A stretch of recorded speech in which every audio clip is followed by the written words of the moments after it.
కోడిపుంజులన్నీ కూడా హాయిగా నిద్రపోతూ ఉంటాయి. కానీ అందులోని ఒక కోడిపుంజు మాత్రం అలారం మోగకుండా క్లాక్ దగ్గరకు వెళ్లి దాన్ని ఆపేస్తుంది. ఎందుకంటే నెమ్మదిగా వాటి ఫ్రెండ్స్ కంటే ముందు అదే వెళ్లి వానపాముల్ని తినేయాలని చెప్పి. త్వరగా వచ్చిన వాళ్లకే వానపాములు అని బోర్డు కూడా ఉంది చూసారా.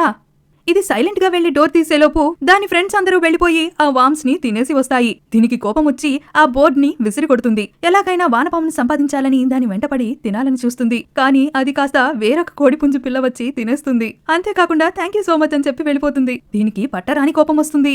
వానపాములు ఎక్కడ ఉంటాయా అని డిటెక్టర్ మిషన్ పెట్టుకుని మరీ వెతుకుతూ ఉంటుంది. దానికి ఒక చోట వానపాము ఉన్నట్టుగా ఆ డిటెక్టింగ్ మిషన్ చెబుతుంది. ఇది గబగబా వెళ్లి ఆ వానపాముని బయటికి తీసుకువచ్చే ప్రయత్నం చేస్తుంది. ఎలాగైనా సరే తీసుకురావాలి అని ఒక పైపుని ఆ లోపలికి తోస్తూ ఉంటే వానపాము బయటికి వచ్చి వాటర్ ట్యాప్ ని ఆన్ చేస్తుంది. ఈ కోడిపుంజు కాస్త ఆకాశంలోకి ఎగిరిపోతుంది. దానికి ఏదో పెద్ద హెల్ప్ చేసినట్టుగా మళ్ళీ ట్యాప్ ని క్లోజ్ చేస్తుంది. అమ్మయ్య అనుకుంటుంది, థ్యాంక్స్ చెప్తుంది. కానీ అది ఢమాల్న కింద పడి నేలలో అతుక్కుపోతుంది. నేల మీద పడి అప్పచ్చి అయిపోతుంది.